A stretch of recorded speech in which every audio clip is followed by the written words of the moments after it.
అయితే బోనాల పండుగ అని చెప్పేసి భార్యని అమ్మగారింటి కాడ దింపొస్తా అని చెప్పేసి భర్త కార్లు ఎక్కించుకొని పోతుండంటుల్లా. దారిపండి పోతుంటే భార్యకి షాపింగ్ మాల్ కాని వచ్చిందంట. ఏమండి ఆషాఢం ఆఫర్లు ఉంటాయి, ఒక చీర కొనుక్కుంటా అని చెప్పంగానే భర్త గుడ్డే నమ్మి షాపింగ్ మాల్ తీసుకుపోయిండంట. అయితే భార్య షాపింగ్ మాల్ పోగానే ఆ పట్టు చీరలన్నీ చూసి ఈ ఆషాఢం ఆఫర్లు నాకెందుకని చెప్పేసి పెద్ద పెద్ద చీరలు కొనుక్కుందంట. అయితే బల్కంపేట బోనాలు, గోల్కొండ బోనాలు, మా అమ్మారింటికాడ బోనాలు, మా అత్తగారింటికాడ బోనాలు, మా దోస్తుల ఇంట్లో బోనాలు, అట్లా పూటకో చీర కడదామని చెప్పేసి ఒక 20-30 చీరలు షాపింగ్ చేసిందంట.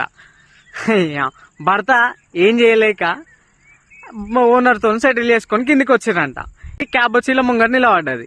ఏమండి క్యాబ్ ఎందుకు బుక్ చేసిరు, మన కార్ ఏమైంది అని అడిగితే భర్త చెప్పిండంట, అమ్మా నువ్వు చేసిన షాపింగ్ కి నా దగ్గర పైసలు లేక కారు కుదబెట్టినా అని చెప్పిండంట.